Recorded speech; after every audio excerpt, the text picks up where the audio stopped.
Morning everybody, happy Monday, and we are going to kick the week off by talking about reading. Now, reading is honestly one of my all-time favorite activities to do in a foreign language. Now, on one hand, this goes for when you reach a high enough level in a language to where you're able to actually embrace and just dive into a novel or perhaps a non-fiction book or an article online or anything you want. For me personally, honestly, few things in life beat the feeling and the pleasure of just being able to dive into the pages of a novel in a language that I've learned and to just surround myself and immerse myself in this wonderful story, just words and words and words just pouring over me in this language that I spent so much time studying to get to that point. But on the other hand, reading is an absolutely spectacular activity and a tool for improving your language skills even quite early on. I know for me personally, the world of reading in foreign languages was quite overwhelming, and it was sort of this holy grail for a long time. And to be honest, in the beginning, I didn't really know that there were so many different ways of approaching this activity. And so I definitely used the brute force approach of just picking up novels and just going for it and doing intensive study, writing every single word, and I have to admit, it worked in the end, but it was bloody hard. Now, over the years, as I was learning more and more foreign languages and I was using reading as a tool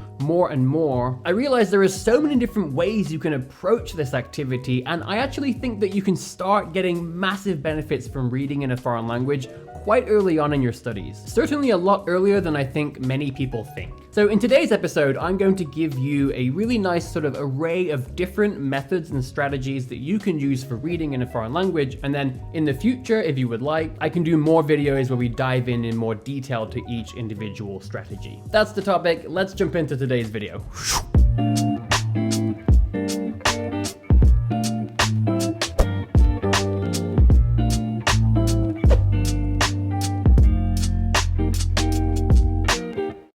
Start out by talking about how you can tackle authentic reading materials in the foreign language. So this could be things like novels or non-fiction texts, basically things that are written for native speakers. Now, of course, if you're really good and you can just read a novel without any help, then I don't think you need this video. But for those of us who are not there yet, there are actually quite a few different strategies that you can use to tackle those materials. Now, for this particular video, I'm not going to be discussing intensive versus extensive reading. I think that's a slightly different conversation. For this video, I'm going to be just tackling broad strategies and approaches for actually using those materials.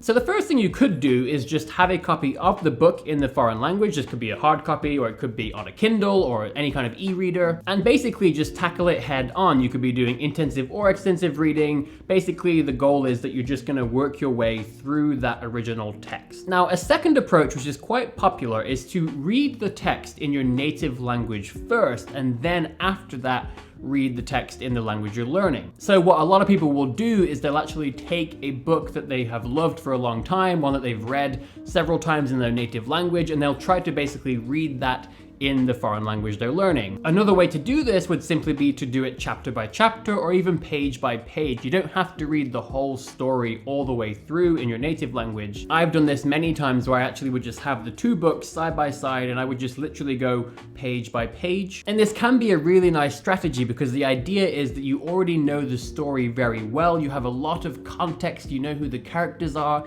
you know the basic plot, and so therefore you're able to really just focus on the actual language content itself. Now, this strategy is quite popular, and I know lots of people who really only do this. And while it is a really good tool to help you learn, I do think that there's also a lot of value to be had from the next strategy, which is basically doing it backwards. So with this next strategy, what you're going to do is first read it in the language that you're learning, and then use the text in your native language more as a reference. Now, this is harder because you don't have any of that context in the beginning. You don't know who the characters are, you don't know the basic plot or storyline, and so there's a lot more going on. There are a lot more unknowns, so you're not just focusing on understanding the words on the page, but you're also focused on trying to figure out what's even going on. Now, like I said, this is a bit more difficult, I think, overall, but there's also something very magical about reading a text for the very first time in the language that you're learning and really discovering all of those details that you would already know about if you did the previous approach of reading a book in your native language first and then in the one that you're learning. So the next strategy we have is reading bilingual texts. Now these are really interesting because you do get a single book and it has been designed for people learning the language. But that one book is actually going to contain both the original language and a translation. Now the format can vary, but very often you'll literally have a page on one side in French, for example, and a page on the other side in English. Now bilingual texts are actually very interesting because it isn't just as simple as having one language on the left side and then a second language on the right side. Because these have been designed for learners, very often what you'll actually have is not a literary translation. So if you were to go out and buy a Spanish novel that was originally written in Spanish, and then you also bought a second copy translated into English, well, that English translator has actually tried to give you a literary translation. So they're not just translating literal meaning, they're also trying to translate sort of cultural references or slang or idioms. They might change things. They're going to try to translate it as if it were written by an English speaker. Now the downside to that is that if you're actually doing this for the purpose of learning the language, it can sometimes be a bit difficult to sort of map one book to the other because very often the sentence will have actually changed quite a bit. And so what graded readers try to do is they will often give you more of a literal translation, so it won't sound as pretty or as beautiful as perhaps the officially translated version, but it will stay true to the original language. And so it's a lot easier sometimes to sort of learn from reading a bilingual text because they will deliberately do the translation in a way that helps you, in theory, understand the original sentence. Now I will say this is quite nice, but there is also a downside because there's actually something very beneficial about the magic of reading that literary translation, and it is interesting to be able to see how a translator who's an expert, hopefully in both languages, chose to translate, like I said, also sort of culture along with just the language and linguistic meaning. So next up we have graded readers. Now this is also a type of material that has been designed for people learning a foreign language, but now we start to get into materials that have been deliberately written in a simplified way. So these will oftentimes be original stories that were written for the sole purpose of learning, but oftentimes you can also find graded readers that have actually been based on really famous works of literature, and they've been rewritten to tell the story using much fewer words and a sort of simpler set of grammatical structures. Now, personally, I love graded readers. I think that they are such a wonderful way to start getting your feet wet and having that first experience of reading a real story that you actually understand. Now, when I was learning French and Japanese, this is early on in my language learning days, and I actually just went straight into novels. And I have to tell you, reading a novel that was written for native speakers is a very humbling experience, and it's really nice if you can come into that first experience already having built up your confidence reading materials like graded readers.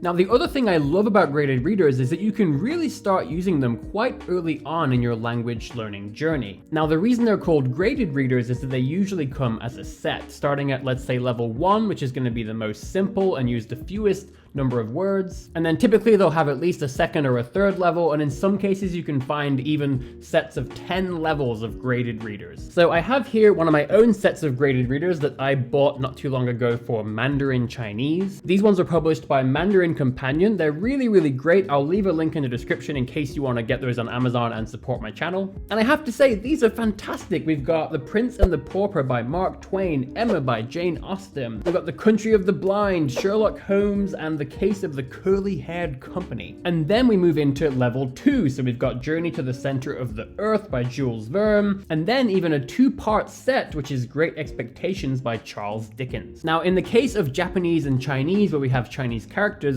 a lot of times these graded readers are actually based upon the number of Chinese characters included in the stories. So you'll see here on level 1, these are going to contain only 300 Chinese characters, and then level 2 is going to contain 450 characters. So once again, these are a great choice if you want to start reading quite early on, and if you want to start reinforcing all of that beginner vocabulary and those beginner sentence structures, but doing so with context, and you can kind of fall in love with characters of these stories. And I think it really does help to just build your confidence. And it feels great when you can say, I read something. I read a story from end to end, and I understood it, and it was great. Okay, everybody, I hope that was helpful just to sort of give you this nice selection of different ways that you can approach reading in a foreign language, both depending on your preferences and just the things that you like to do, but also depending on your level in the language. Ultimately, I just hope this helps you to navigate the wonderful world of reading in a foreign language. One of my favorite things in the whole world is just snuggling up in bed, nice and cozy, got a cup of herbal tea next to me,